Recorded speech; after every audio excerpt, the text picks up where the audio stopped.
Bapak, Ibu, saudara-saudari yang terkasih, seringkali kita kesulitan kalau kita diminta untuk sharing iman. Nah, pada saat ini kita bisa belajar dari sharing iman Elizabeth dan Bunda Maria. Dalam pertemuan itu terjadi sharing iman.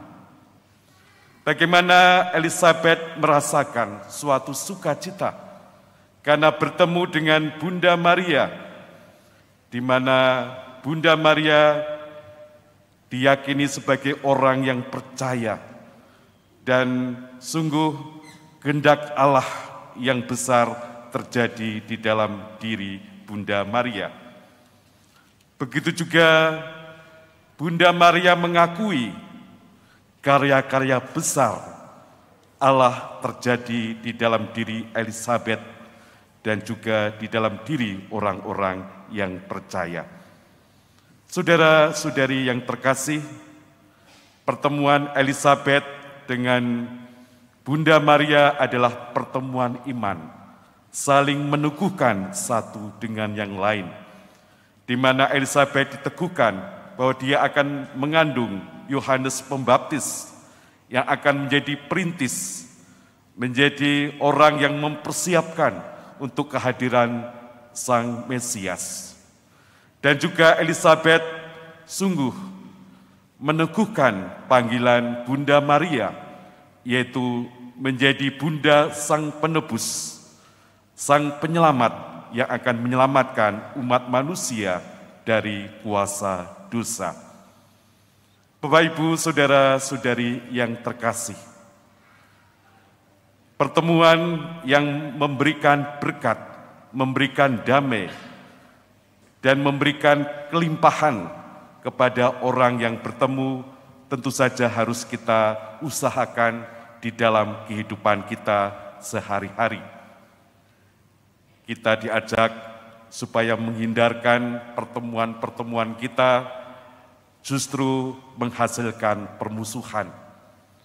Misalnya saja orang berkumpul melakukan gosip, ya, gosip itu makin digosok makin sip.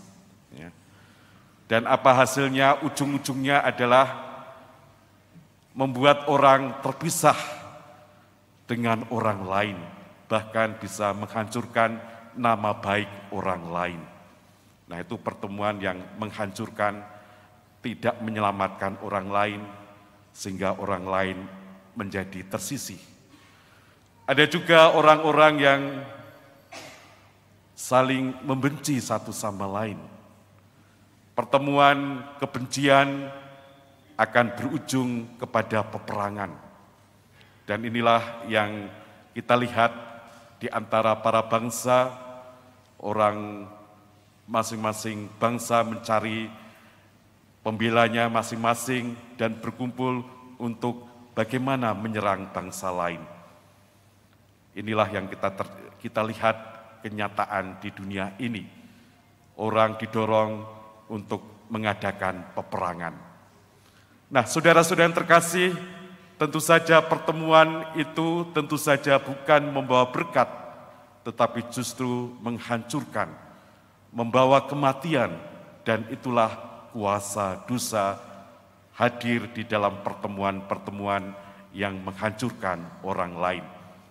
Maka saudara-saudari yang terkasih, kita diajak untuk kembali kepada sabda Tuhan sendiri, kepada teladan Elizabeth, dan kepada khususnya kepada Bunda Maria, Santa Perawan Maria, yang telah diberi gelar sebagai Bunda Allah, dan dia diangkat ke surga dengan jiwa dan badannya. Bunda Maria di dalam kehidupannya telah memberikan contoh yang konkret bagi kita. Bagaimana kita sungguh menjadi orang-orang yang berbahagia.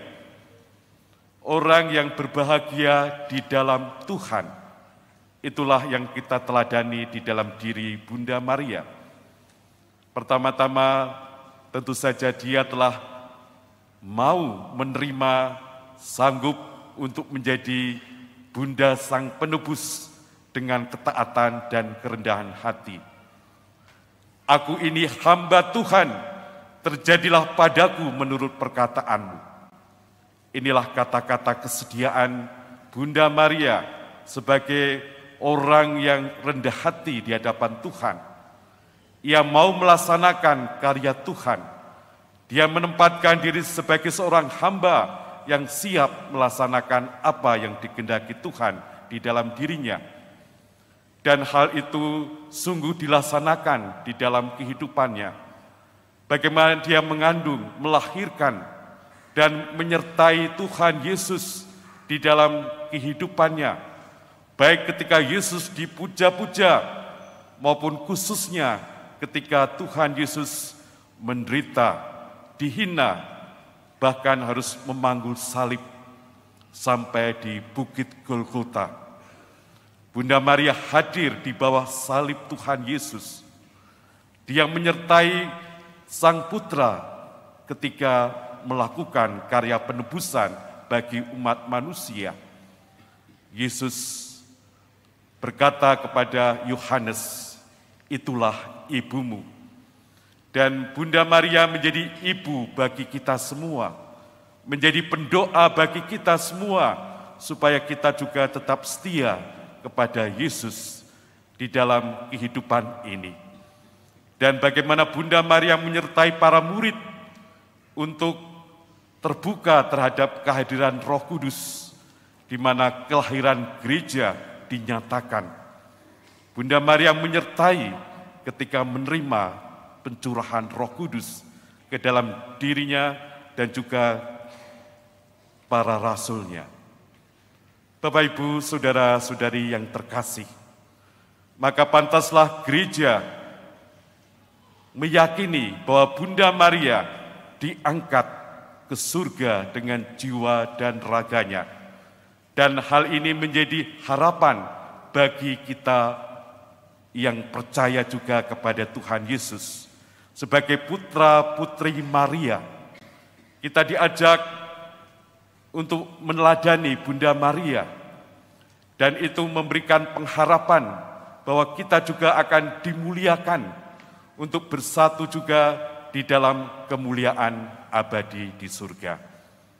Oleh karena itu, marilah saudara-saudara yang terkasih, kita diajak untuk ikut serta menjadi orang-orang yang berbahagia, menjadi orang-orang yang membawa berkat Allah bagi sesama. Dimulai di dalam keluarga kita masing-masing. Bagaimana pertemuan anggota keluarga itu saling memberkati. Alangkah bagusnya kalau di dalam pembicaraan satu sama dengan lain diakhiri Tuhan memberkati. Nah, bagaimana orang tua bisa memberkati anak-anaknya. Anak-anaknya juga memberkati orang tua. Bagaimana kata-kata yang saling meneguhkan sungguh dihadirkan di dalam perjumpaan di dalam keluarga kita masing-masing. Jadi orang tua akan berkata, Tuhan memberkati kamu anakku.